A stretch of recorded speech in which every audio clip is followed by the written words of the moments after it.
Good morning friends. Swami Dayanand Saraswati के अंतिम video के माध्यम से मैं दयानंद सरस्वती की शिक्षा संबंधी विचार और उनका राजनीतिक चिंतन में योगदान पर बात करने जा रहा हूँ।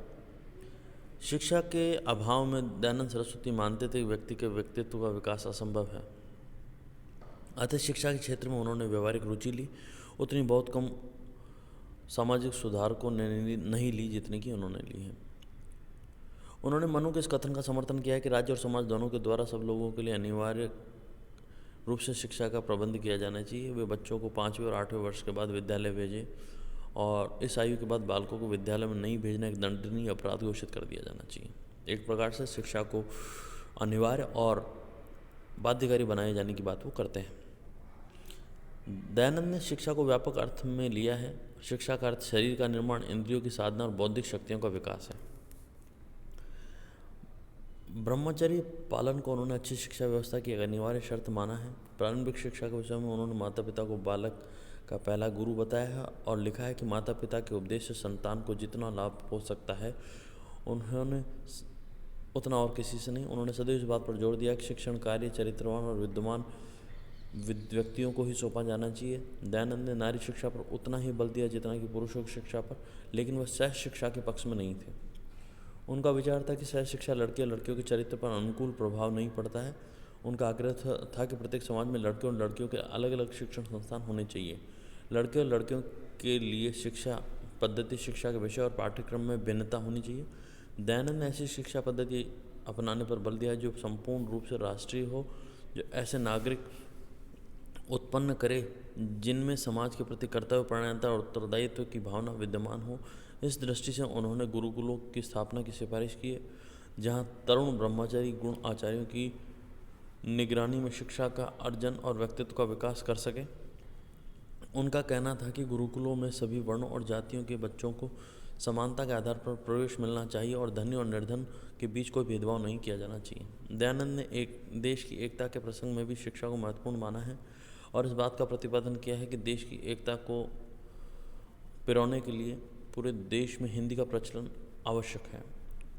उनकी शिक्षा योजना में हिंदी के साथ साथ अंग्रेजी भाषा और पाश्चात्य शिक्षा के प्रचार प्रसार के लिए भी महत्वपूर्ण स्थान था। आर्य समाज ने गुरुकुलों के साथ साथ सारे देश में पाश्चात्य शिक्षा व्यवस्था पर आधारित स्कूल और कॉलेज भी स्थापित किए थे।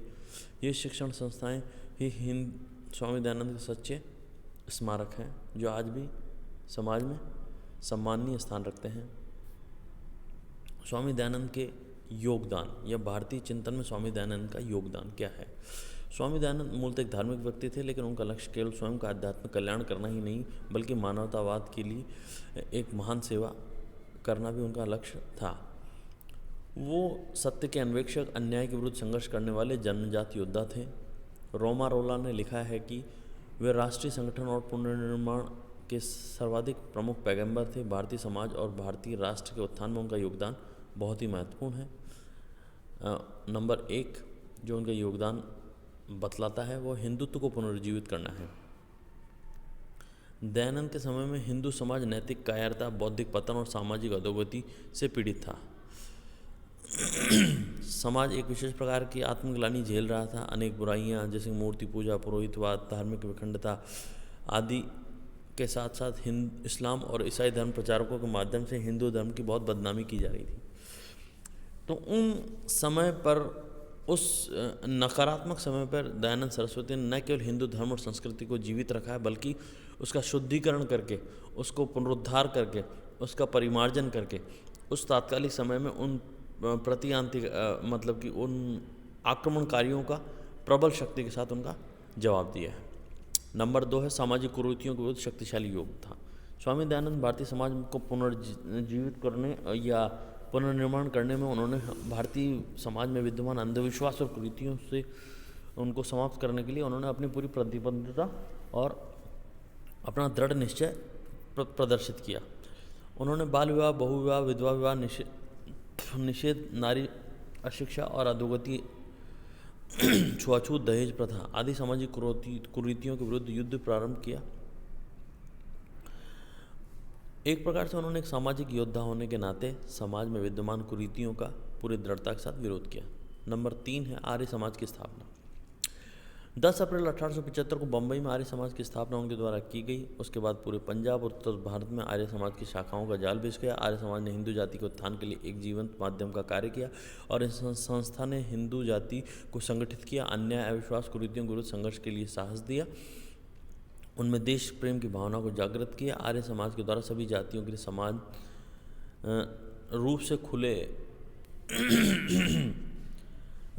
एक प्रतिष्ठान के रूप में अपने आप को स्थापित किया। ईसाईयत और इस्लाम के आक्रमणों से हिंदुत्व की रक्षा के लिए एक महत्वपूर्ण और सक्रिय संस्था के रूप में जीवित रही। नंबर 4 है भारतीय राष्ट्रवाद में प्राण फूंके। स्वामी दयानंद ने न केवल धार्मिक और सामाजिक जीवन में महत्वपूर्ण योगदान स्थापित किया, बल्कि भारत के गौरवशाली अतीत को आम जन के सामने प्रस्तुत कर भारतीय राष्ट्रवाद में अपने प्राण फूंक दिए और भारतीय राष्ट्रवाद को एक सशक्त माध्यम के रूप में स्थापित किया।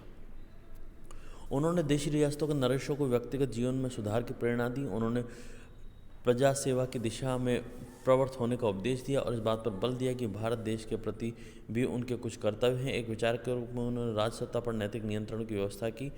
उनका आदर्श सदैव ही जनहित पर आधारित मर्यादित शासन रहा, जिसे आज संविधानवाद के नाम से जाना जाता है। स्वामी दयानंद निजी जीवन में तप, त्याग, तपस्या, समा, सदाचार, शांति की प्रतिमूर्ति थे, लेकिन सामाजिक हित के लिए निर्भयता के साथ और वीरतापूर्वक संघर्ष करने में विश्वास रखते थे। भारत के धार्मिक और सामाजिक पुनर्निर्माण और राष्ट्रीय जागृति में सत्य के पुजारी के रूप में उनका योगदान हमेशा अविस्मरणीय रहेगा। धन्यवाद।